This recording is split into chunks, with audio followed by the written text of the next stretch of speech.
everyone. Transmitting. Very excited to be with you. So excited to be back with Annette. I'm just beaming. I've been looking forward to this. Thank you, Annette. I just want to share we are here for Ascension in the Raw, episode 9, and we're going to be talking about twin flames today. And I just wanted to throw a few things out there before we jump in, because I'm really excited to hear what Annette, like the direction, like what she's seeing, what she's sharing. But I want to share a few things when I think of this topic, because it opens up a very big topic when we're talking about concepts and programs.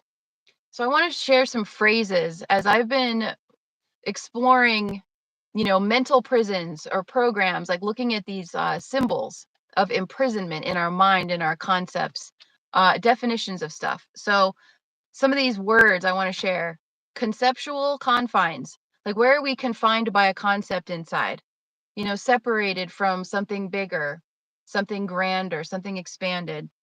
This really older word, manacles of the mind.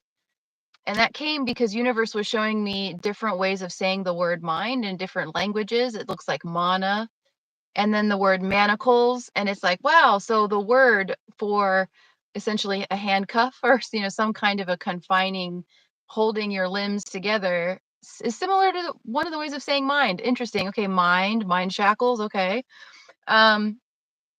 Being aware of locked in definitions / programs. Ultimately, we're talking about programs. And that the intent with what we're discussing today is to assist you to deprogram, to assist you to expand what it all can be. Keep opening and to be more fluid with our creations and with our mind and our concepts. So with that, let us dive in to twin flames. Annette, please. It was funny when you said monocles. I was thinking barnacles. As soon as you said that, I was like, barnacles. And you said monocles. I'm like, I don't know if I know what that means, but I know barnacles, but it's still very constricting, and that's probably a good way to start the topic of twin flames, because they are also can be very constricting. So I don't know how you want to structure it. I know when I look at the topic, and when I first was introduced to the topic, and we all get introduced to the topic, to me, when you are in a very challenging relationship and you're trying to describe it, right? You're trying to figure out why it didn't work, or why it kind of feels miserable, or why you really are drawn to a person that might be married, or they might be in another relationship, or they might have something else going on, but you're still like, wow, I'm super attracted to that person. I don't know why.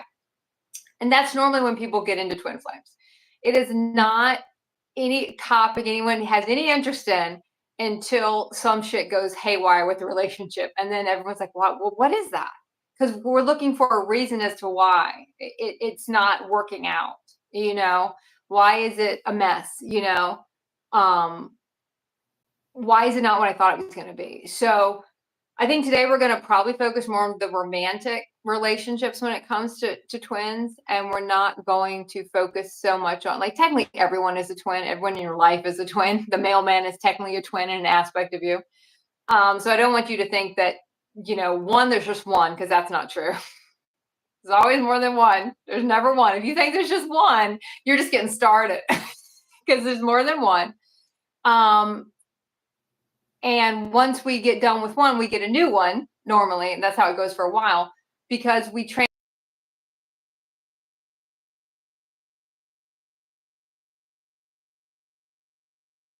new energy signature, and it gets activated, and then we get someone to match that one for us. So it is always a challenge when we get into the topic, because it also has gotten to be, a lot of people say it has its own little matrix, because it has the runner, the chaser, all the lore around twins, and when you try to really deconstruct that, which hopefully that's what we're going to do today. If we can kind of get to it. I think we'll be able to get to that today. We're going to deconstruct it as much as possible to kind of get rid of that, because the constructs of just what people think they are and the reality of what they're for are kind of two separate things. They're not here to be the love of your life. Yeah, even if you think you have 6 of them, none of them are here to be the love of your life. They're here to get you to a different place internally. And I'm going to throw it back to you for you to kind of keep going down what you want to bring to today with it, and then we can just go back and forth. Thank you for talking about some of the energy dynamics. It's awesome. So I took some little notes when you were sharing about that. So like the narcissist empath kind of ping-ponging, that's something you want to be aware of with everything. These are so huge. They're really ingrained, socially. It's very interesting. So narcissist empath dynamics to explore, the runner chaser, like you mentioned, and also the giver taker. So you see how all of these are separated, like one does one does the other, right? So I want to just start off the bat here that when I feel into the concepts that come forth for me with twin flames are aspects of self that, in a separated way of looking at our reality, the human way, that your twin flame is something outside of you or something that got ripped off or separated from you. And how I have always felt about it was that that was the biggest fucking psyop of all time. So we may unintentionally, by shedding light, piss off a lot of egos today. But it actually is quite upsetting and disrespectful to see the amount of money and industry. You're getting a little cynical here because you want to follow the dollars. With the whole twin flame thing, it's a very powerful product. It's very important to be aware of that. So I think it's the biggest psyop of all time, and that it's actually, I'm going to bring in some Gnosticism and like some of the more ancient, like kind of theosophical ways of perceiving reality that are multidimensional, which is that we are the twin flames. The twin flame is not another human outside of you. It's your soul or your higher self aspect that you are yearning for, seeking for. Another word is, you could say, your connection, feeling your love, right? So that's a way to just super simplify the concept here. So when we talk about the Gnostic traditions, and this is the holistic Gnostic that was very balanced between sacred feminine and sacred masculine, not what came later, which was imbalanced. But there's a concept of hieros gamos. And when we study occult and metaphysics, all of this kind of interesting mystery school stuff and like temple traditions kind of stuff, the hieros gamos was the initiate, the individual, the person in their training is looking to unify with themselves. So I just look at all of us as, okay, we're in a human form, we're in a male or a female form, but we each, and this is where I'm going to get into a little energetic anatomy with the chakras and the systems from ancient India.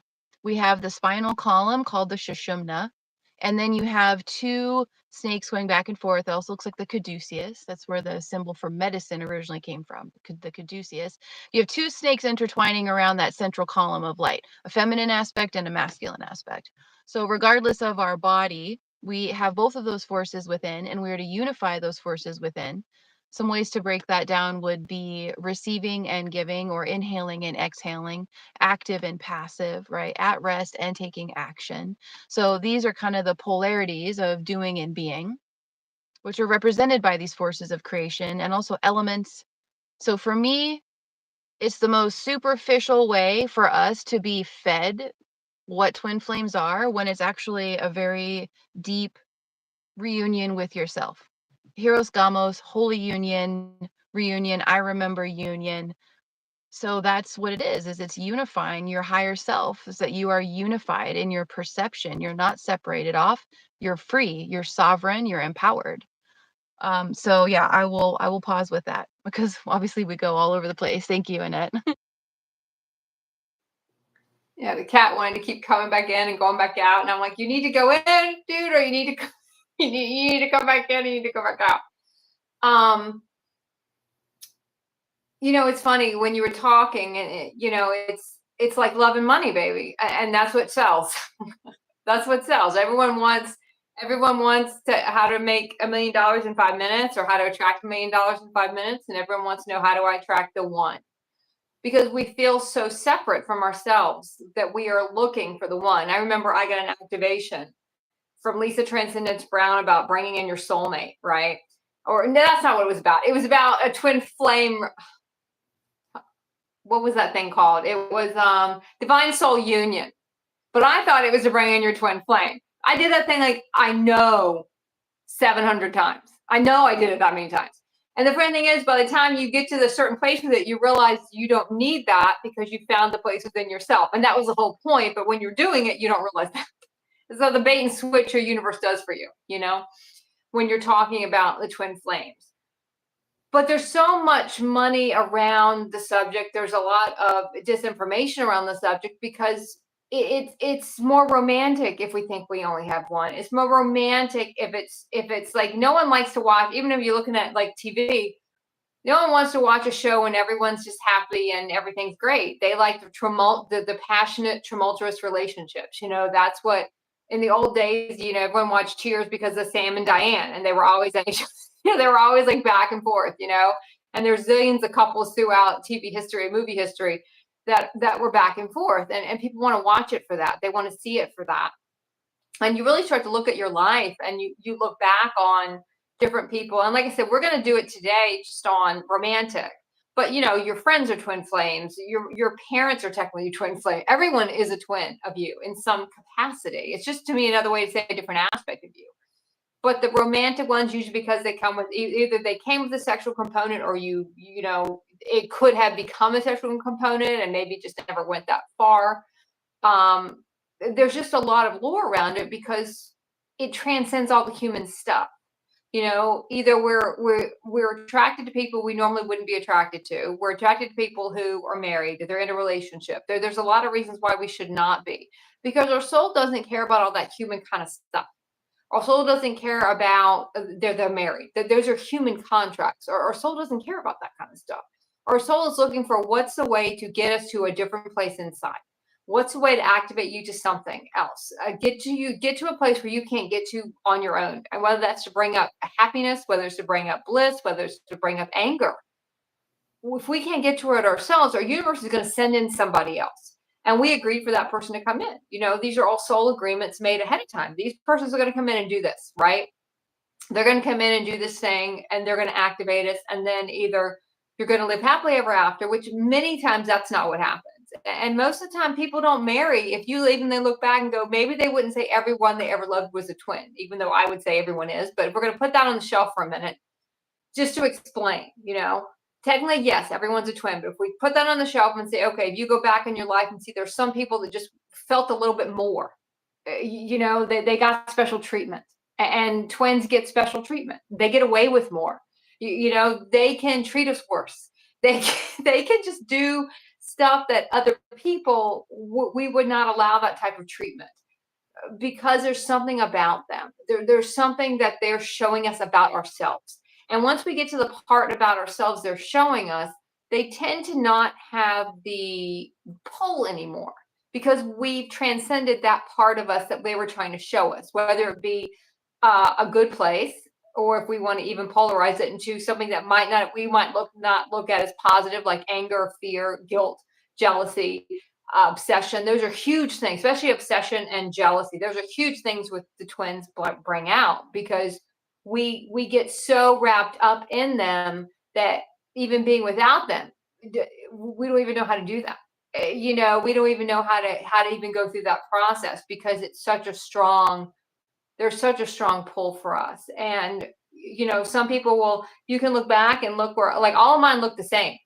They were all athletes. They were all like 6'4", 6'5", and it was just like you could pick them out.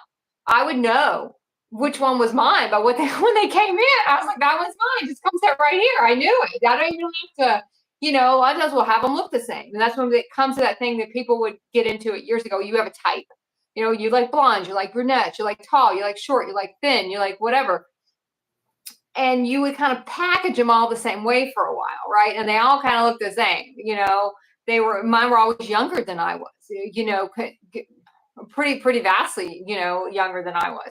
Now, the last one I went through was older than I was, which was kind of different for me, but it was a different, probably because I was going through that one consciously, or trying to stay conscious going through it.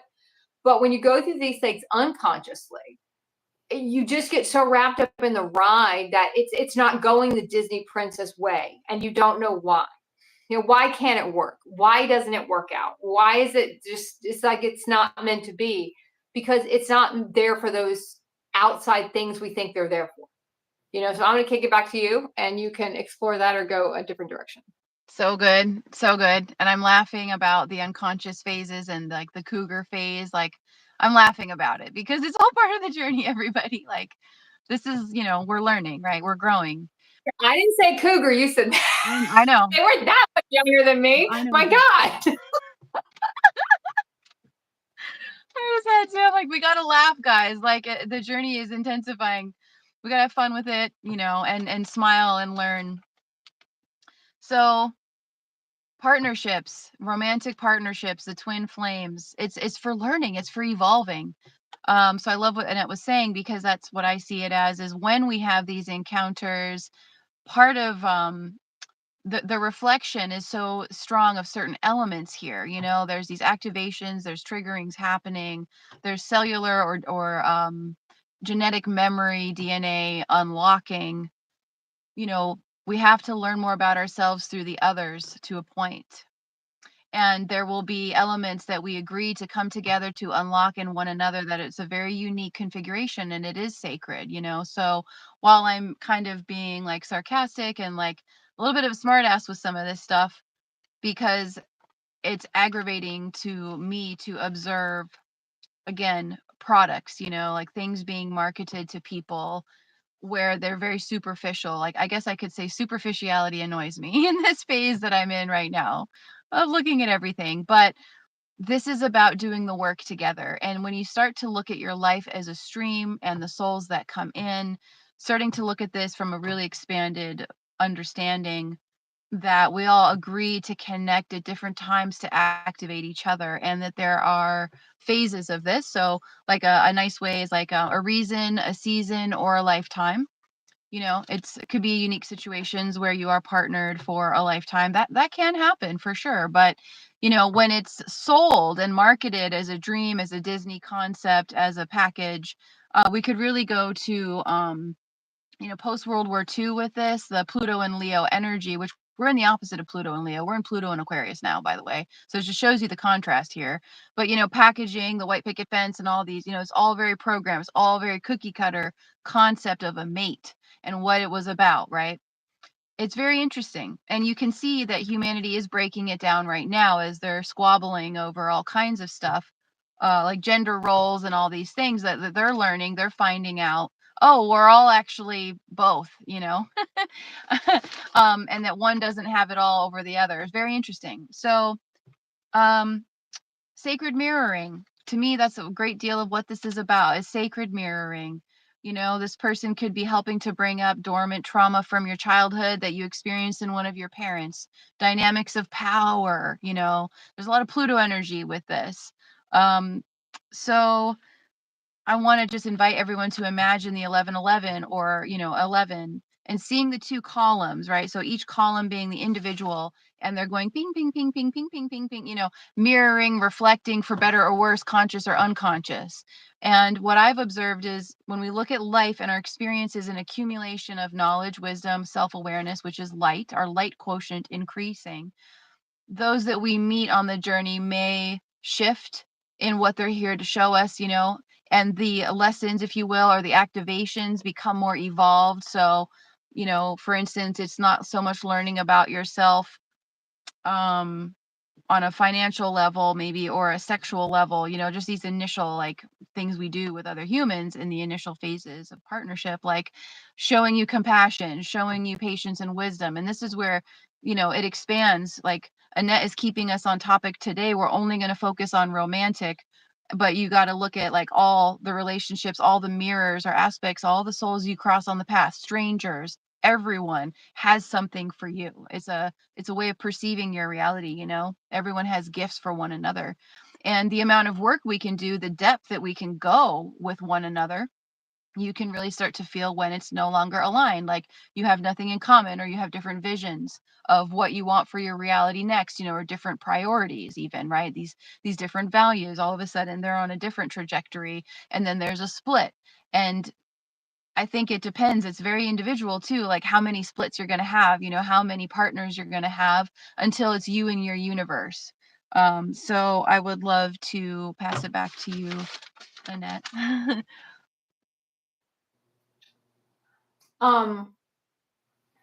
Yeah, I think it's It's interesting when you bring up it really is, it is everyone we meet. And there are just some people, and that's kind of the how you kind of know that you're feeling a different, or a different energetic connection with the person, is because you do allow them, they have kind of a get out of jail free card. And everyone will sit there and say they don't, but we all know that they do. And they have a get out of jail free card. They can do, they can do whatever kind of they want, and we treat them much differently, where if someone else did that to us, we would have a totally different reaction, um, because they mean something more. We feel like they complete us in some way. They bring out something in us. They bring out a softer side in us. They bring out a more compassionate side. That's what you just hit on. They can bring out a more sexual side. They can also bring out a lot of uglier stuff, like the jealousy, the obsession, because we get so wrapped up in what we think the relationship is on a human level.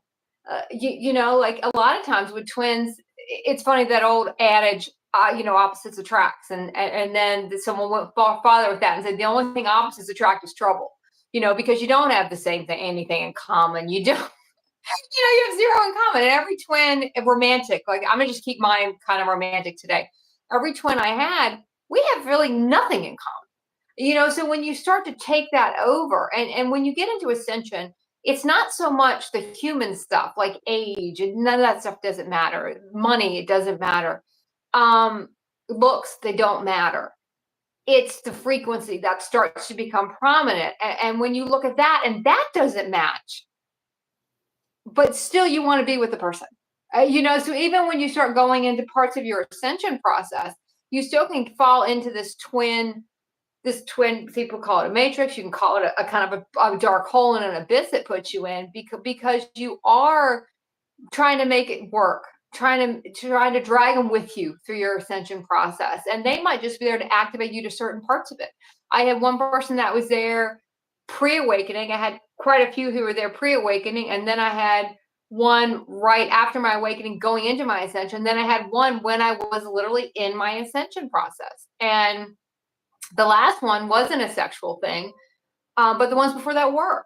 But you get to certain points where that doesn't feel right when you're in ascension and your DNA and tainting your DNA, and that's kind of a different subject. But it still kind of transcended all that. It's not even the sexual thing might be there, but even if you're not having sex with the person, it's still this energetic pull that's very hard to explain until you work through that. You don't have to have them in your life, and they activate what they activate. They clear what you need to clear, and eventually you get to a place where you're either going to be able to have a conscious partnership with them, or it has to go a different direction, because you can't kind of hold that frequency anymore. Because once you break through whatever they're helping you deal with, helping you find, and you're also helping them too.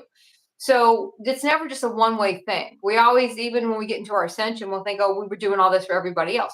They're doing stuff for us too. And you're activating them also. You might be in your ascension and they're just maybe very not even awakening yet. And you're like, how in the hell are we twins? Or how do I even feel this for this person? We're totally in a different part, but there's an energetic connection because there's something there. And it doesn't matter if they're 20 years older or none of that matters. It transcends all of those things. And we also have this feeling, because we feel that way so strongly for a while, that it's supposed to be there forever. And that's what you get into a lot of human relationships like that, where it's like forever, that it's just, you'll hear people, one soul, two bodies. I've heard that before too. All that kind of crazy stuff. They talk about, and people talk about in a sense that you can't be complete without that person, or the person's going to run and you have to chase them. I mean, it's all bullshit. That's all bullshit. It's just these relationships, it can be kind of miserable. And very few I went through. Some had some good parts, but majority of them were not great, because there were so many other things in the way of it. And when you take the parts out that were joyful, and you kind of try to look at those. I think one thing with the twins, we start trying to go too far down the road. And that's what our human does. We try to go so far down the road with, okay, if we stay together, or then what happens at this point or that point. And I think with when you start getting into recognizing they're twins, when you're human, you don't know that. You just know it's someone you feel a lot of attraction to, um, romantically. Like I said, I want to keep repeating it. We're going to focus on just the romantic ones today because they tend to be the ones that get to us the most. Everyone's a twin. Your best friend's your twin. Everyone is a twin. Your parents are twins. Everyone is. So you can take this extrapolated to everybody in your life currently.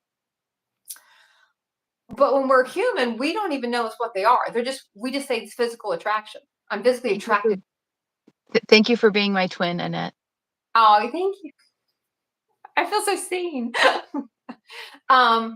It's our physical. It's just a physical attraction when you're human. That's why I made the joke earlier. They all kind of look the same because we put them in a package where our human's going to physically like. We're not going to put them in something or a human is not going to physically like. You might see that shift when you get in ascension because you stop caring so much about the physical. And so your twin might start to look a little different. You can even go into astrological signs. You see this on a human level too. You always would attract the same ones. And you notice all of a sudden you're shifting and now you're attracting a different sign, a sign you never attracted before, because you're in a different frequency. You're in a different space now. So now you're attracting other people to show us something, right? You're always going to be in a state of flux, but in our human consciousness, we don't shift fast enough to even see it, right? So we kind of see ourselves as always it's a very slow turn. If you imagine a hamster wheel, it's like barely moving on the wheel. That's human consciousness. It doesn't go fast enough to really get anywhere. That's why things take 10 years to play out or decades to play out. Whereas when you're ascension, it can play out in 6 months because we're actively running on that wheel, right? But in humans, you're still moving. You're just ticking up real slow. So you might date people in one place that are in one sign, if we even do it astrological signs, and then all of a sudden you always attract Capricorns, and all of a sudden all you're attracting are Pisces or something completely different, and that's because that's where you're at. So don't be surprised if when I kind of joke and say a lot of them look the same. In the beginning, a lot of them do look the same because our human needs to be attracted to them, and our human's going to look for certain physical things we like, right? But in ascension, it could shift. And once you transcend the signature of that person and the signature they activated in you, you kind of kind of obliterate whatever that was trying to show you, and you're deeper inside. You get a new one. Some people might get the same one again. I always got new ones. And the funny thing to me was I never saw the old ones again. To this day, I have never seen them again, which is crazy in the day and time we live in. But my frequency would shift so fast, they just didn't exist in the frequency I was in anymore. And I never saw them again. Like, as of today. Whereas other people in our human conscious people go back and forth and back and forth. I never saw any of them again. So I'm going to kick it back to you. That's great. Thank you for sharing some of your personal experience here. And I love this. David's talking about the mirror, and that's totally like the whole topic of this is about the mirroring. And eventually there's a point where you don't really need a mirror anymore, or the usefulness of seeing shifts into another way, another methodology, another form of communication with yourself, because you start to just refract and see so deeply. Like, you imagine two mirrors when you put them together, how it's an infinite hall of mirrors. So eventually you have enough mirroring that's inside of you now. It's like into me see, right? Intimacy, into me see, right? So I love that. And you do get to a point where you're like, yeah, if there's a person that I could learn with, cool. I don't know what it looks like I don't have any expectations. And so I want to share my own personal experiences. I think this is just so helpful because we have very different experiences, and I love it. I love seeing and learning about others' experiences. So for me, so you talk about they all were like the same kind of model template. They all look the same.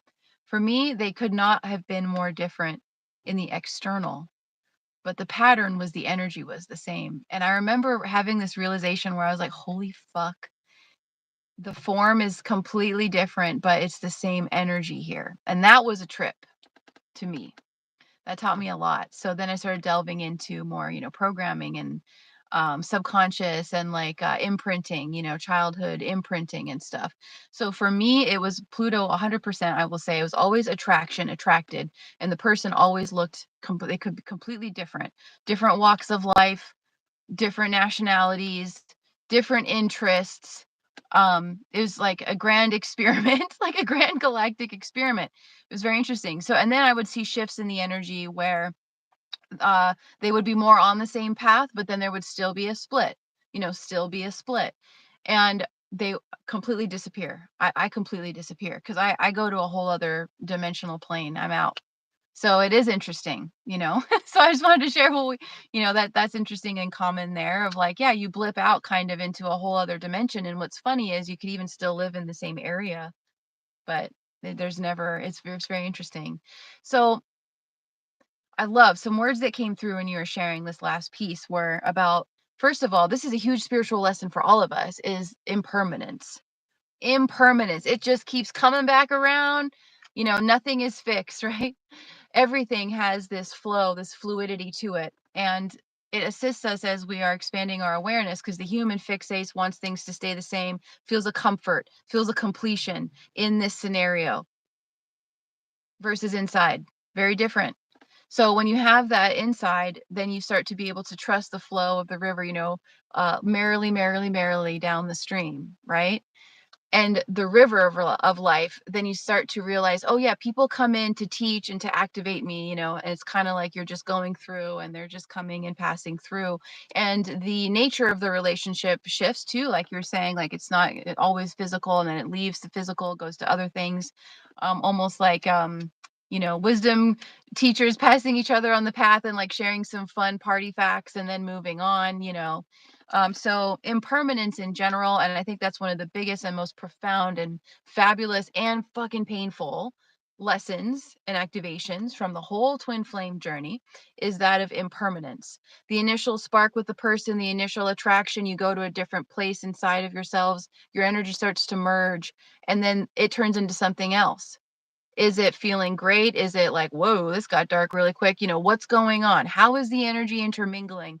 And so the other word that came through was the enmeshed, or the entanglement that happens. And then that's where the attachment, that's where the courting, that's where it's like, oh, are we learning anymore? Or are we just encoded in kind of this codependent tangle, and we're identityless, and we're in this weird matrix that our energy is making, meaning that the evolutionary aspects of this particular configuration are over. But then the attachment, the clinging, the human compulsory desire to find completion outside, or with or having, very interesting stuff, right? So yeah, entanglements I think is such a huge one, and the clinging, wanting things to just stay the same. And I feel like that's been such a theme, that we're seeing so much shift that, I mean, me personally, I'm watching so much shifting, and there is grief, or there is some nostalgia. You're like, wow, remember those days? Damn, they're gone now. All kinds of ways of looking, So I'll pass it back to you, Annette. Thank you. I like the way you brought, when you said the energy was the same, even though yours all looked different. The energy was the same. I mean, I would say the same thing for mine, even though a lot of mine looked the same.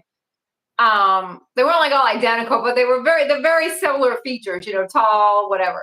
They were similar, but their energy was always the same. But it might have been tweaked a tad bit, because they weren't exactly the same. I would say it felt like everyone that came in, they came in for a while. It was almost like the three ghosts of what is it? Christmas Carol. We got the three visits from the three ghosts. I had like three in succession, and it was like 10 months apart. I always knew when they were coming in too. It was like Christmas time. I was like, I am so due. I remember that I'd be like, well, I'm gonna go out and see who's coming. I'm gonna go meet somebody because I am due. I'm overdue. It's been 10 months. It's Christmas.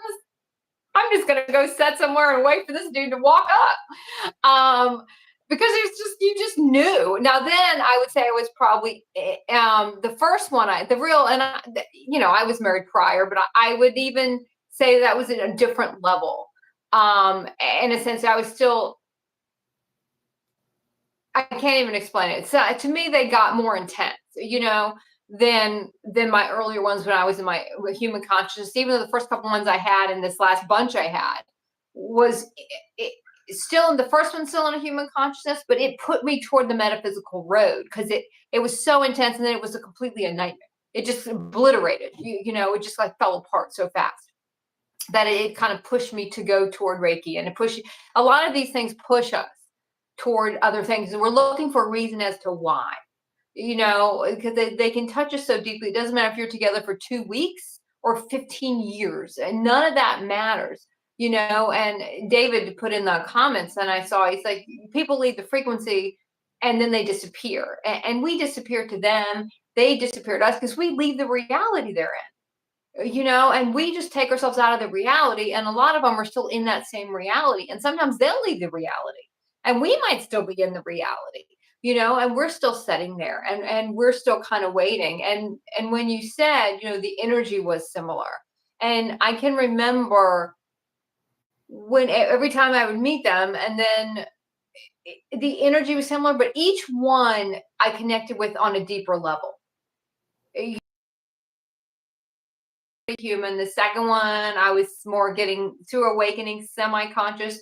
The third one, I would have thought I was all the way conscious. Looking back now, I wouldn't say I was. I was probably just it's still heading out of my awakening into my ascension. And that last one pushed me into my ascension. And then I had one in my ascension process. And one of the things, when you actually can see them and identify them, is this is a twin flame relationship. And like I said, everyone is a twin. I just want to keep repeating that because I don't want anyone to leave or saying, oh my God, it's just romantic, and oh my God, we just have one. That's all crap. We don't. But I had a friend once that said, they're a net, you're like a muse. You meet all these people and then they leave and go on to do these great things. And you just, and I didn't notice it at the time, but you're activating them to go do something too. Like I said, this is never a one-way street. We're activating them to go do something, and they're going to go off and have their experience, and they might not be awakening for decades down the road. And when they do, they might look for us. They might go find someone else to help them through their awakening and their ascension process. It might not be us. We get so wrapped up in ourselves, we think it always has to be us. It might not be us. Chances are it probably won't be, because the frequencies will be so different by the time they get there and to where we are. That's why, I used to listen to some of that twin flame stuff. And when you're in it, that's an activation too, just to realize that's such a thing. Our human consciousness doesn't want to even see anything energetic. So just when you get to the point where you're recognizing that this is different, I'm interested in this topic, that's a huge activate for people. It's not the consciousness I'm at with the topic, but it does serve a purpose because it does activate people to something more than I just went out on a date and I really like that person, or whatever. I feel so lost without that person. I'm so grieving so hard for this person. I remember one of the last ones I had, I grieved so hard. And I remember I had someone say to me, you act like you were together for years. You were only together a couple of months. But I could see at that point, I looked back and realized I was grieving every human relationship because I wasn't going to have anymore. I was grieving the loss of all of them, because the next one I had, I was very much more deeper into my ascension process. And even though I would kind of go in and out, like he might do something and it would, I'd run around in a circle for like maybe 2 weeks. And then I get back, okay, now I'm conscious again. And we might have points in that when you're in these relationships where you kind of go unconscious and then you go conscious again. And then you might, go unconscious for 2 weeks. But then after a while, you might notice, oh, wait, I only blipped out for 2 hours. And then I got back again. I got back on track again. I was able to go conscious again, because you've learned what you need to learn, and you're starting to pull out of it. You just want them to come with you. And that's, I think, the hardest part about all relationships we have, whether they're romantic or not. We don't want to have to leave everyone behind, but in a lot of times we have to leave everybody behind, because this is not a journey we take. A lot of people come in, they activate us, and then, they leave, and we activate them and they leave, because that was how it was supposed to be. And we might not like that. And when you say that to people, people might not like that answer. But very few people stick around.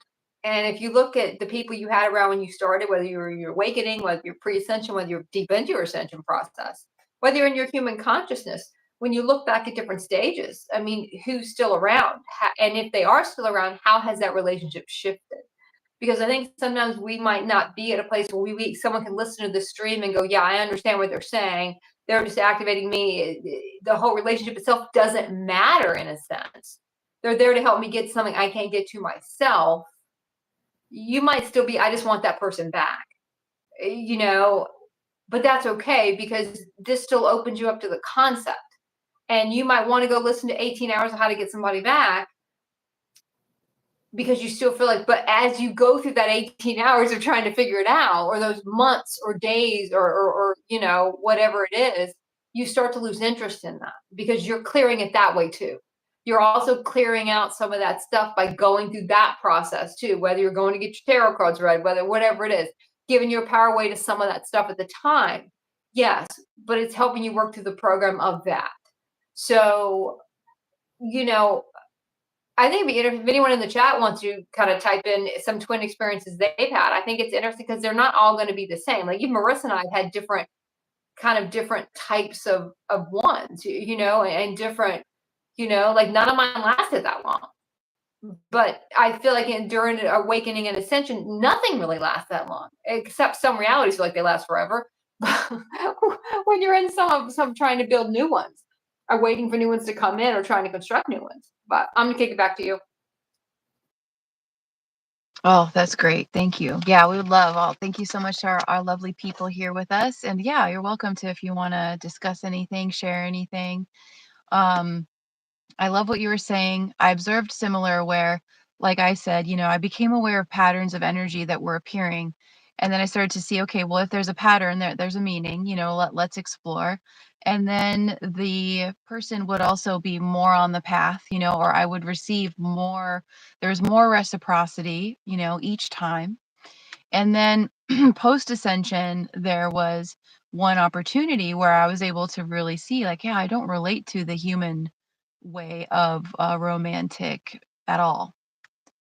And you were talking about, disinterest. And another is like, feeling into the energy.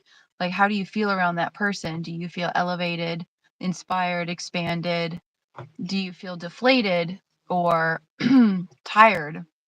Like really feeling in. And what I will share is, yes, this is about the romantic and the twin flame energy. And for me, I saw that my human would invest so much energy into that desire because I am very romantic at heart, I would say, like the human, the Leo energy, Taurus energy is very romantic too. And so there is like this fantastical component. And I as would you say Taurus is the most sensitive earth sign by far. We are just known to be the most sensitive out of all the earth signs. We're not like the typical other earth signs. Go ahead. Yes, yes. So we have had to experience the full exploration of the physical world, and you can look at all kinds of ways of segmenting this energy of like more asceticism, where you're more locked away in a cloister in your spiritual journey, right? Or you're more hedonistic. Like there's all these crossovers of what we're learning, engaging with others, and this beautiful activation that happens with merging with others. And it is very sacred. And that's the thing, wherever anyone is, wherever you're at is perfect. You could be really enjoying what you are learning, receiving, exchanging. You could be done. You could be just initiating something else. The thing is that we're here to receive and to be activated and to expand and to grow. So it's also very important if you're like, no, like, oh, there's resistance there. Like, what is there? What is there with the notion, and just surrendering to learning and to having these beautiful experiences and really seeing them for the gift that they are as we're going along. As you get galactic, it starts to get pretty interesting, pretty weird in a wonderful galactic way where you're like, oh yeah, we come together and we create a progeny and that's it. Okay, cool, we've contributed to the increase, the population, the legacy of the crystal children or the star children going forward. That was the only reason for that. We'll never do that again. Like we're moving to another phase of life. It's very interesting. And I'm almost seeing like, like the life cycles of amphibians and frogs, they've got their life cycles, the tadpole, and then they are jumping, with their long legs. And it's just an interesting part of our evolution that the roles change, how we learn and grow changes. And so for me, like, just comparing and contrasting where I am now, the amount of energy that my human would pine, and put into romantic relationships that ultimately could get to a place, and there was incredible expansion. So I want to talk about the gifts. I want to talk about the gifts for a moment. Learning about incredible, wonderful ways, like cultures, music, new ways to open up, new light technologies, new amazing, brilliant, all kinds of stuff. You learn so much getting exposed to another, right? And that's the whole point. Also, I think, is this creating a constellation with someone for a little while. Your universes come together and collide, and then how sustainable it is remains to be seen. But the gifts are great, on this whole process, and the reciprocity, the exchange. So I wanted to make sure to talk about the gifts, absolutely. But what I began to learn more about myself when we're looking at the subtleties of the light body and our energy and our energetic investment or expenditure of what we're putting it in. Is it the highest creation now? Is it highest aligned now for me to put it in another soul and one soul, or like 5 souls, depending on your working partnerships, all these things? And you have your twin flame, and then you've got your family and all these pieces, versus putting more energy investment into New Earth and your soul mission or your conscious business or healing your body. We're all very programmed to give the energy away, but not give it to ourselves, especially common with women, human women form programming. But all of us do this. We're all givers. We love to give. There is pleasure in giving. Is it received? Is it reciprocal? Is it being used in, we have one YOLO, right? One life in this particular cycle. Are we, making it the greatest that it can be? Can we do that with someone else? Well, fuck yeah, that's great.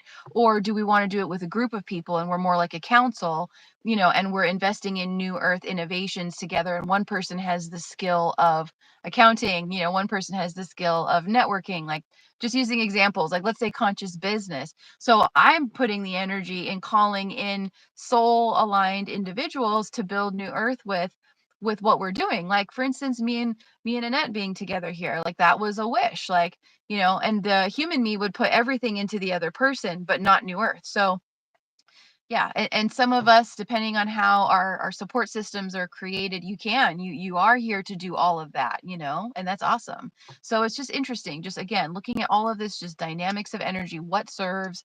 Is there a greater expectation being put upon us now, an intense initiation to expand what we're here to do and share, and what our energy is meant to gestate, and to create now as a creator being, like it starts to get really big. So just want to share that when you're consciously partnered, enjoy it and honor your energy, and teach one another how to honor your energy. So you have this beautiful thing together, and then you have, your own time, your own moments, your own stuff, your own reality. Because I think that's the biggest thing, is the enmeshing, and me, I have like, just the way my chart is, like very much just like, oh yeah, it's, divine union. There's this enmeshing, but you don't want to lose yourself in the story, the situation, the person, the ideal, the fantasy, the Disney movie. Like there's so many layers of this, right? Where we have to discover ourselves and who we are, and maintain our sovereignty, and enjoy the expansion that's possible with another. So I would say the conscious twin flame aspects is wonderful and beautiful. And again, impermanence, we cling to nothing. We are not without. We are whole and complete unto ourselves. We're here to learn and grow and share and have a wonderful time. That shifts, the specifics of that. But yeah, I just wanted to throw that in, so I'll give it back to you, Annette. And hi, Bucky, it's great to have you here. Thank you, David. Thank you, Christy. Thank you, Marixa. Everyone, thank you. I think when you kind of hit on it, like when you first meet someone, you kind of see their soul first, and you see all that, you feel that energetic pull. You feel that you just want to be with that person all the time, and in our human consciousness, we would call it's chemistry. And it's a chemistry, that's the human word for it. And we start to understand it's the energetics when you get to ascension, and maybe part of your awakening, you start to understand that it's the energetics that's pulling you to that person. And I remember I did not want to do it two twins ago. I did not want to do it. And I remember thinking, there's so many other things I can be doing. I don't want to do this. And, but then I remember my universe was like, but you have to. Like, this is important for you to go here next. And a lot of realities we get into like that, we don't want to do that one. We want to go do this one, or I want to do that one. But no, you got to go do this one. And everything you will notice is pushing you toward that one, whether you want to do it or not. You're getting pushed toward that one. I can remember going to a restaurant, and there'd be like 2 seats. I'd be like, well, I'm just going to sit here. And then I remember going to the restroom, coming back, and my latest twin would be sitting right where I had just left. And they had set him right there. And I'm like, oh, man. And he's like, I know you were sitting there. And I was like, really? I know. Of course you are. You're going to sit right next to me. It's just we kind of feel that like we're supposed to, we're supposed to go in this direction. And we see their soul. And it takes a while and a couple more interactions. That's why they had the old adage, you have to know someone for a full year. To really know the person. And it's not so much to know them, but to see all their aspects and to see which one's in charge. And when you're dealing with a human consciousness, that's the one in charge. And you start to see all the stuff that comes with the soul. They might be itty bitty bit of their soul in there. The rest of their soul's kind of outside hanging out, waiting to go in, waiting to come in, but it's not their time yet to embody. So you start to see all of the things that, in our human consciousness, we would probably see them as things that weren't compatible to us. In our ascension, we're going to look at it like, wow, these are definitely things that, do I want to live with that? Because we do take on someone else's karma when we get into relationships. And it doesn't mean, when you're talking to someone at a grocery store, you don't give a shit what choices they make. You see them at the grocery store and you say hi and you talk to them, and it doesn't matter. I don't give a shit what they're going to do. They can be the most unconscious person on earth. I can be as polite and nice and try to lighten the day as much as possible and go on with my life. It doesn't matter to me what choices those people are making. But when you're taking someone into your life and into your world, we become much more conscientious of that, because we're taking on their karma, meaning whatever they have not gone through, even if we have gone through it, we're going to go through it again with them, because we're now taking that on. And that's for a lot of reasons why you said some people just don't want to do it at all. And usually those when you have to do it. But we start to understand that, am I going to do that? Do I want to take on this karma? Do I want to take this person, everything going on with them? And especially when you're dealing with someone in their human consciousness, because a lot of times when you're in that twin flame rope, kind of that circle, they are, because that's kind of the deal. I think, in a sense, I don't know if you'd even call them twin flames if you're both ascended. They're not twins anymore. They're now conscious partners. It's an oxymoron. You can't really have a twin flame when you're ascended, because once you see you're mirroring a person, you stop doing it. That's what consciousness is. It's not to continue to say, yeah, I'm doing it, and you keep doing the shit. You see it and you stop it. That's what consciousness is. It's not recognizing it. That's, to me, more fourth dimensional. That's awakening. That's very beginning of ascension. You notice you're doing it. That's a huge thing too. Don't get me wrong. Don't not pat yourself on the back. You notice the pattern.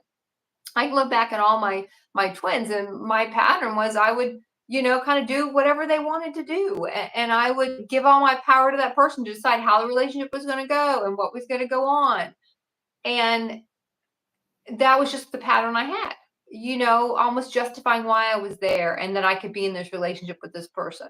That was the pattern I ran constantly, until you see that's the pattern. You realize it's kind of dumb, and you can even look back, and a lot of this can be rooted in stuff that happened when you were younger. Like you might have had a parent or a grandparent that liked your sibling better. And I could look back on that now and go, yeah, they might have liked them better because they might have had more of an energetic pull to that person. It's not personal to me. It's not a personal, they did not like me. They just felt a more energetic pull to someone else. But when we don't understand that, we take it personal. We're not good enough. When it was like, no, we just didn't have that same connection they had. We'll have that connection with someone else. It's not a personal thing, but we took it personal that we weren't good enough. That's a story, to get back to what you said in the beginning. That's what we said. That's a story we told ourselves. That's a human story we make up, that, oh, that person liked this person better. I wasn't good enough for that person. No, they just like them better. They just had a stronger energetic connection with that person, just like I have a stronger energetic connection with this child or with this person. It's not that the other people aren't good enough. It's just not how you feel. And, we can base so much stuff and so many programs. And they would say from like 0 to 7, people say maybe you develop your personality. And you're just kind of developing some beliefs, but then you start running those belief systems through your life. And then you start doubling down on your experiences, and you keep running the same things through your life after that, right? You get your beliefs developed, and then you start creating the realities to solidify them, right? After a certain age, you just start creating the reality and go, oh, I wasn't good enough. Oh, look, I wasn't good enough again. And we just keep running it around, no matter where it was. But when you really kind of start to peel it back, and you get to that in ascension, where you get to the consciousness to peel it back, you can't be in a reality and peel it back when you're in the middle of it. You can't see it. You can only see it really top down. You can only get to a higher level of consciousness and look down on it and see what it was. You can look back on a reality. Even in our human consciousness, we could do that. We can look back at something 10 years ago, and see it clearly for what it was. And just like you can look at someone else's reality and see every red flag in the book as to why this is a train wreck waiting to happen, but they don't see it because they're in the frequency of that reality, and they don't see all the red flags. They're just waving them away. Just like we would do the same thing. When you're in it, you don't see it. And as a human, you can't see anything anyway. You can just see this much. You can't see anything. You have no vision as a human. You have no free will. You have no vision. You can't see. You don't understand. You're just creating shit to create it. You don't even know the kind of mess you're going to have to recreate later, as Marissa and I can attest to, trying to work through all the shit we created in our human life. It's not like you all of a sudden you wake up, okay, I'm done. I've undone everything I did before in this life and in every multidimensional reality. That takes a long flipping time. That's not easy. And when you're in the middle of it, how much longer do we gotta go this wheel? So when you get a person in your life and you're really thinking, do I want to take on this karma too? That's a big choice. And am I supposed to? Am I just supposed to be in this person's life for a few weeks to activate them? I'll see what's coming up for me, and then I'm gonna close this out because I don't want to be in this. There are some people you might feel like you got to be in it for a certain amount of time, a certain of something they're going to go through, and other people you might just activate them and then get out, because it doesn't serve a purpose to stay, and without a purpose in ascension, there is no reality. That's why I think a lot of us move away from the romantic relationships in general. They are human. We don't feel the requirement for them, and there isn't a purpose in them. It's hard to find the purpose if the purpose is just to have another person in your life. That is not a strong enough purpose in ascension to share reality with a person. I'm going to kick it back to you. So good. So good. Thank you, Annette. We got some awesome comments here, and I love this. So we have a lovely commenter with an Aries Venus. I subconsciously sabotage relationships because of my addiction to the chase. Now that I'm aware of this tendency, I am realizing I need to chase myself. And I love that realization for you, because then that's the whole point of the learning. And that's why it's like, can we really beat ourselves up for the whole process? Because we're learning, and what a gift, to see the mirroring, to see the patterning, however we are being shown. Because when you see, you are free. And I could think of nothing better than to be a devotee of love, and to become a devotee to finding the love in yourself, and chasing yourself, discovering yourself. And that's the sacred marriage. That's the divine union within. So I absolutely love that. I'd love to hear that. And it's very helpful for all of us, because we want to learn, we want to grow, and we want to not lose ourselves in the other, which can happen if you're a devotee of love and you're here to serve and you're a selfless servant. Then everyone in your reality gets that treatment, and you start to observe like, oh wow, humans can't handle this. Humans can't handle this. It's very interesting. You start to see some pretty dark shit when you go through this, where if you have pure love to give, not everyone can handle it. Not everyone can trust it. Not everyone can feel safe with it. People have a lot of healing to do, opening their hearts. So it can be very interesting looking at just like transpersonal psychology, all of it. Again, is like, okay, now we're at an impasse. There's only so far we can go, because this person will, in their consciousness, just their unconsciousness. It's not personal. It's not a judgment. Their unconsciousness doesn't know what to do with this, and it twists it rather than open their heart and embrace and do something constructive, building, creative with the energy. Because the whole point is to throw our energy together into a cauldron and collaborate, co-create. There's so many different layers of that happening, but like what me and Annette are doing now, it's beautiful collaboration. Our energies are merging and melding, and they're creating a third thing, third creation, which is this conversation. And so that's for me where it started to shift. It started to get dark. I was still working through, learning from it all, utilizing it all as an amazing mirror, even deeper. And then that's where it actually took me into some deep, dark galactic shit. So then we start to see, oh my goodness. So now as we're clearing the galactic core, where the sexual relating is still part of the process, part of the healing, part of the integrating, part of the learning and exploring. You go into galactic core, clearing your galactic core, deep root stuff.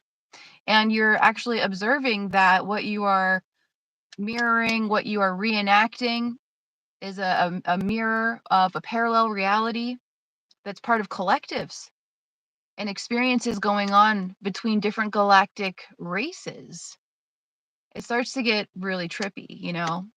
So those are some of the deeper elements for me. I guess you could say like the 4D, and then taking that into the 5D and seeing and being able to see clearly and navigate.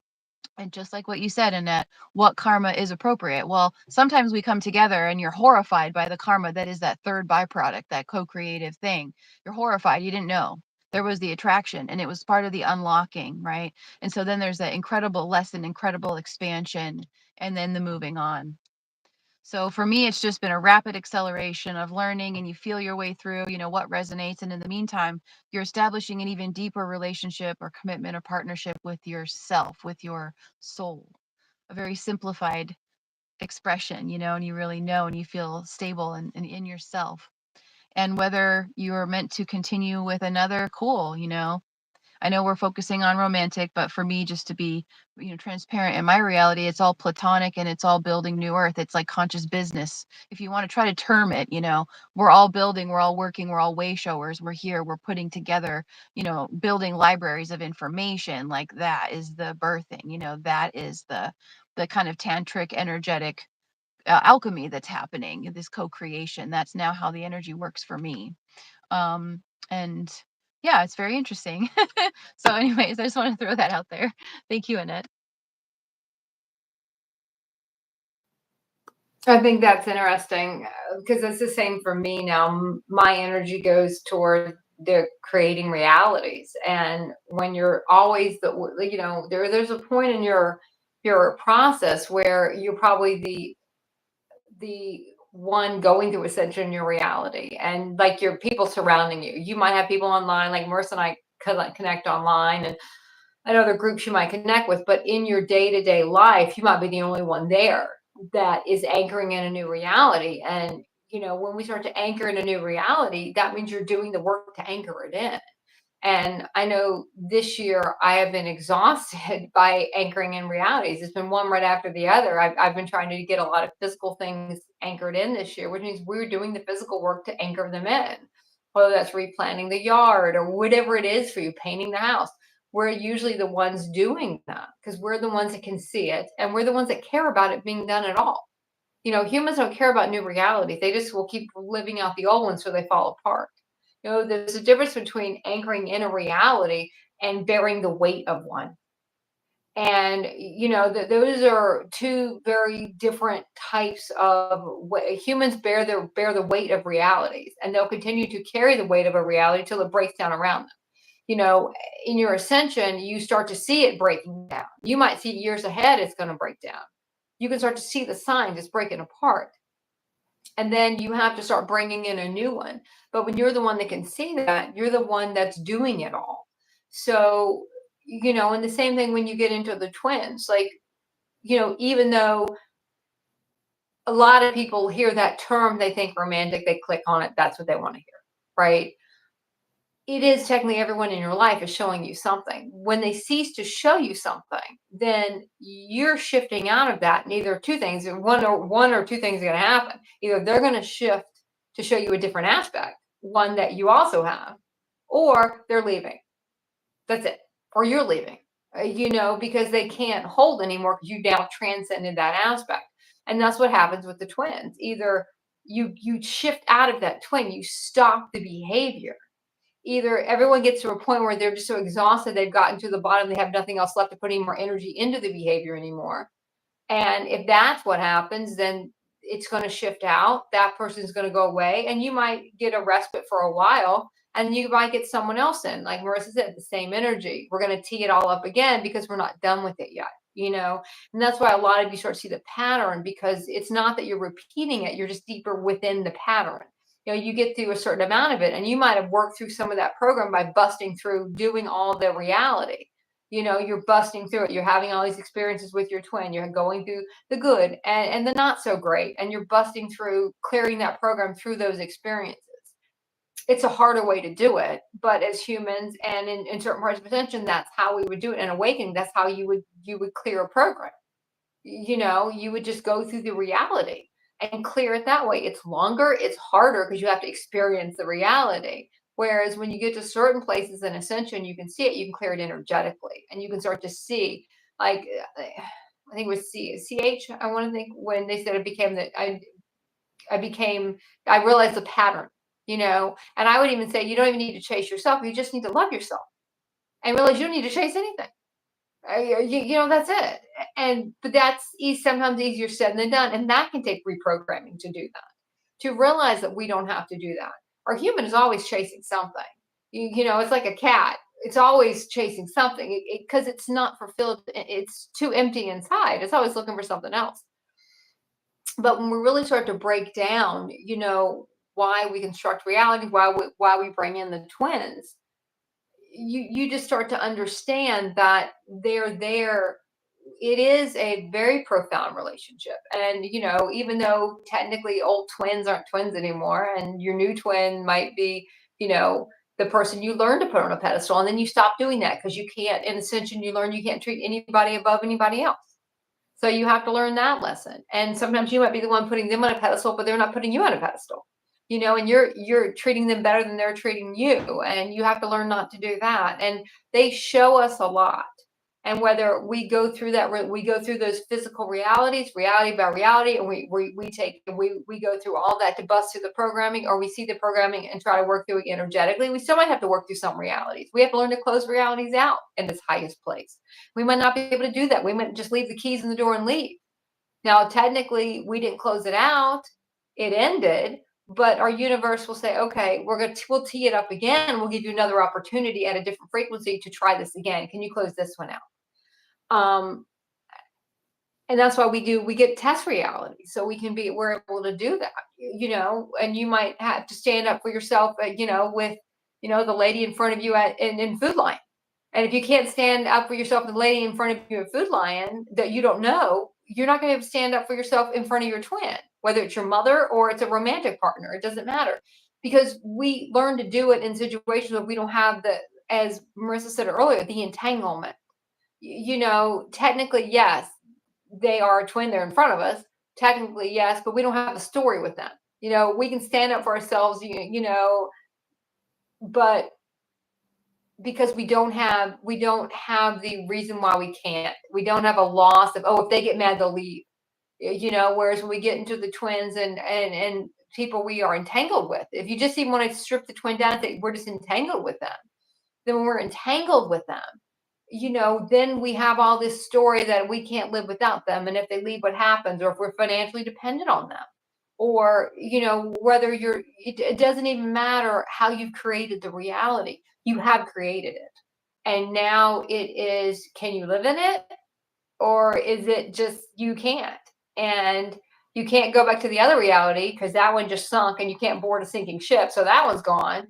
So what do we do? And that really gets into, can we stop the cycle this time? It's almost like, the old ad, the cycle of, the abusive cycle. We're just being abusive to ourselves. When can we close out the reality? Can we look at the partner and say, whether no matter who it is to you, and say, this is not okay, or we need to shift this? And most of the time, they might not want to shift it. And that's when we close it out. Doesn't mean closing out a reality, doesn't mean anyone's going to like you. They might not like you. They might not understand, but we have to learn to do that. We have to learn to speak up for ourselves. To me, and Marissa, I'm going to hand it back over to you. A lot of ascension is really just learning to speak up for yourself and value yourself more than what you're given. And as a human, we don't do that. We don't do that in anything. We don't value ourselves more. And even if you can say you're at the flip where people overvalue themselves, they still don't really value themselves. They're just trying to convince other people they do, right? Humans see no value in themselves. And that's what leads to everything we're talking about. In every one Marissa and I have created together, you know, if you even want to call it, we give birth to these in a sense. We bring our energy together and we give birth to these. And that's what we do. We give birth to realities. And some realities you might have birthed, you're like, oh, this is kind of a mess. And most of our human ones are a mess. It's a red hot mess. And you have to try to clear all those realities up. And then you have to try to start a new one. But we might not know how to do that yet. That's why for a while we don't start anything, because we don't know how to. You don't know how to align anything on its highest because you've never done it before. Technically, that's not true because you've done it in different consciousness and in different realities and multidimensional. But in the consciousness you're in this moment, you don't remember how to do that. That's why we construct it like a Lego set and then take it apart and reconstruct it again. I love that. Thank you so much. So awesome. And I think you've brought us circle around, in a wonderful way here, because we want to look at the karma we're creating. Karma means action. So we attribute the energy, we assign the energy, the quality, we agree with or decline, these qualities. So when you're talking about everything just now, it's like, okay, so, the karma that we are creating with the other person, is it creative, and high functioning or high consciousness, where we can merge our energy and build and be master builders together. And that's really great. And that comes through in so many different ways, right? When we couple our energy, or they say when two or more gather, we sync up our swatches, we connect our light bodies and create. So there's this karmic, there's what is the action that is happening here? What is the intention of this whole whirlpool of energetics? And then the other piece is about love, that this whole process and why the twin flame process is so sacred and special and unique. And it deserves to be treated as such and to be revered as such. And so my point is, I've talked with some cynicism about how far astray, we can be or experience with our egos and with materialism and products, and the feeling of incomplete and the desire for completion, and being fed these ideas. So all of that aside, that's the extreme of it, right? So we'll just bring it back to the pure, like, what's the point of the whole thing? Is love, to learn about love, to learn about what love is. And I keep bringing up Pluto a lot because Pluto is our subconscious, our sphere inside of pure power. And it's a very powerful force. And it's part of the attraction, the magnetism that attracts us, different situations, and people, and these twin flame partnerships, relationships. And then we are evolving our own self within the partnership and our own value and power. We're learning about power dynamics. Do we just say yes and do whatever, or do we make it 50-50? How are we navigating this? How are we negotiating our energy here? And the word boundaries, and I want to expand what the word boundaries really means to me now from the expanded way of looking at it. It's not about protecting yourself. It's nothing like that. It's what is the kind of commandment, your laws of your land in your universe, of how you will feel loved, and what is love to you, and how do you give it to yourself, and how do you define it. So for instance, a great boundary or a great form of self-love is what you're willing and not willing to do, right? Like I'm not willing to compromise myself. That is loving to me. So, it starts to get really interesting where we're learning about the intricacies of this mirroring with the other and learning and doing our best to activate and teach each other about love, about unconditional love, transcendental, like all of this, right? We're evolving versus the initial, which is possessiveness, or again, that kind of entanglement, the codependent stuff, right? And so it's all interesting, it's all amazing. And it's fun to look at your synastry. If any of you out there do like astrology or want to work with astrology, put your chart with someone. I do it with everyone that I meet, everyone that I work with. It's really fun because you can see, oh, what gifts do we have for each other? What do you have in your basket? What are you bringing to the party? Oh, I've got this. You can see all of it. You can see the nature of it. You can see a lot of information that assists you to have an expanded awareness so that we can kind of soften expectation, or clinging or anything that seeks unconsciously to try to control, or yeah, basically control or dictate how the energy is going to go, and all of this is Pluto related. So today that we're meeting, it's Sun square Pluto. So everyone is having these experiences of looking at the contrast and the different layers of conscious and unconscious comparisons of our soul and our soul identity with desire, with that magnetism, with that push pull. So everything is elevating now. Everything is expanding and ascending our concepts of what this means in our life and in our reality. And so it's fun to play with this whole concept of the twin flames and expanding it, with the emotional, the romantical, the sexual, how important all of that is for our self development, and it will go the way it's supposed to go, and then just know that it's really fun because as your light quotient grows, your love grows, your love for yourself grows. You start to pull in even more incredible love in your reality through things like partnerships and collaboration that expand more into the platonic and into the new earth builders and your new earth collective soul tribe and different galactic tribes that you're, sharing these genetic lines or lineages with or monad with, and so when Annette says everyone's your twin flame, we're like, yeah, it keeps expanding. I think that's a nice way to like wrap it up. But both of us are available. Also, if you guys want serious one-on-one, like assisting you to dissect and expand and go into it with our one-on-one work. So, you can reach out to either of us if you want to go deeper into becoming your own twin flame you have. I mean, why not? It's Taurus season, this is a beautiful time, this Taurus energy. So happy birthday. Happy solar returns, but this Taurus energy is bringing our heaven down on earth. So whatever your situation, whatever your current trajectory is, how do we divinitize it? How do we add more? How do we expand in our love for self and the other and like teach and learn and grow and all of this? And thank you so much, Chrissy, for happy Taurus season. And thank you, Fatima and Colette, also for being here with us. We appreciate you all. And I know we're getting close to our time. So is there anything else I always want to let you say something before we just, hang up. It's funny. A couple of things you said that sparked some stuff, so I typed them. I had the computer here, so I'm like, I just want to mention them. One of the things you hit on was that the twin flame, and in every experience, everyone in your life comes in for love, and it either activates a love within us we didn't know was there.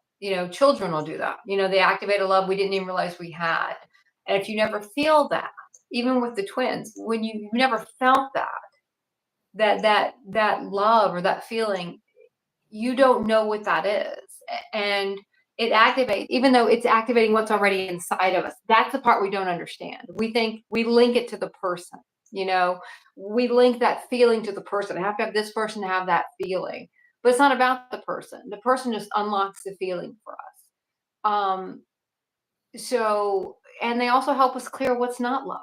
So they're either going to be in one camp or the other, or they're probably going to fall into some camps one time and some camps other times. They're either going to help us clear what's not love, the obsession, the jealousy, the anger, all still inside of us. And they help us get to that, to clear it, right?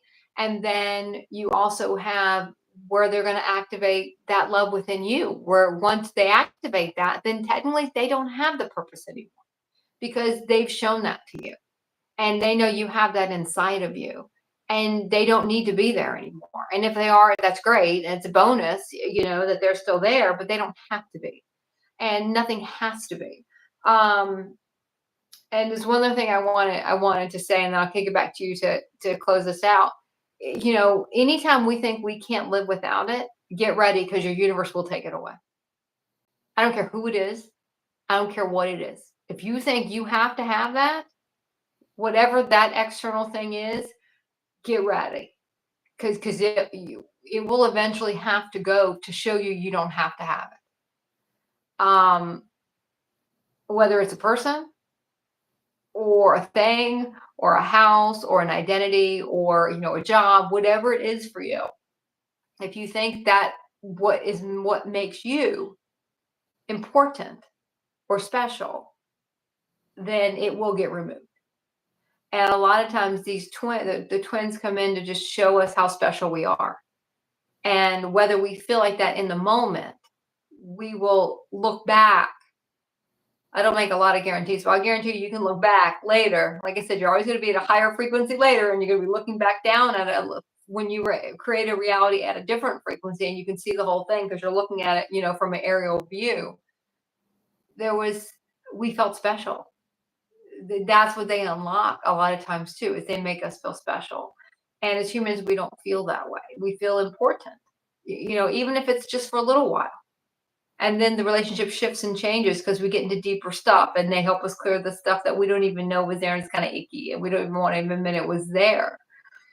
But they do serve an important part, and they are so pivotal to our journey, and everyone's going to have one. You might not ever have romantic ones. You might just have had some that were bosses or friends or parents or whatever. But it is just so pivotal to everybody's journey so I don't want anyone to leave this and go, no, not a twin. You can only do that after you've been through them and then be like, no, never again. But when you're at a certain frequency, you won't call them in again. You're just going to call in partners that are going to work in a sense with the frequency. And that still might not be forever, but they're going to be a mesh for what you're going to be creating right now. So I'm going to sign off, and I will kick it back to you. Yay, thank you so much, Annette, and thank you everyone so much. And just enjoy wherever you are, and enjoy, and bring your magnifying glass sight out to expand, to see the beauty of where you are, whatever it is. We're not defined by anything, just enjoy what is, and ask what is here for me, and what can I learn, what can I share, what can I bring, what can I grow, what do I not want to see. And Annette brought up the most important point with these energetics right now. With the sun square Pluto will remove anything that you're giving your power or identity to that's not you. It will. And it's important to know that, and to not fear that, and to understand and remember everything's happening for us, right? Yeah, fraternal twins versus identical twins. Yeah, I love that. Parallel reality dimensional twins, Um, so yeah, it's really just about making the most of our evolutionary process and the gifts that are present with everything and every encounter and every relationship. And a fun thing to close out with, just like another one of those fun, like, oh, this will really cook our noodle, is for me, doing astrology charts. Everyone you've been around, and everyone you've crossed paths with, you've traveled with them already.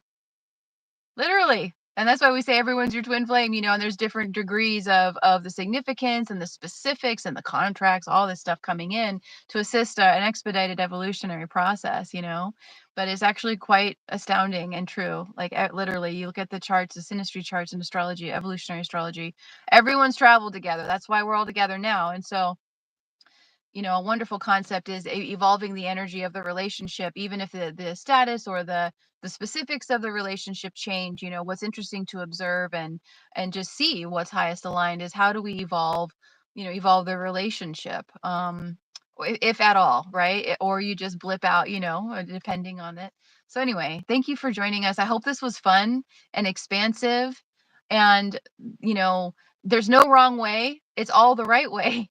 It's all the right way. You'll know when you're done. You'll know when it's not aligned anymore. And then whatever, just let the next thing come in, So it's really important. Like, we don't do hierarchies here. We don't do any of that. It's just where you are is perfect. And let us bring as much awareness, consciousness, love, presence, self-love into the scenario as we can possibly remember to do in every moment, you know? So yeah, so thank you so much, Annette. It's great to be together again. So such a treat. And just want to wish you all an amazing week, and we'll see you soon. Thank you. Namaste. Thank you, everyone. Bye.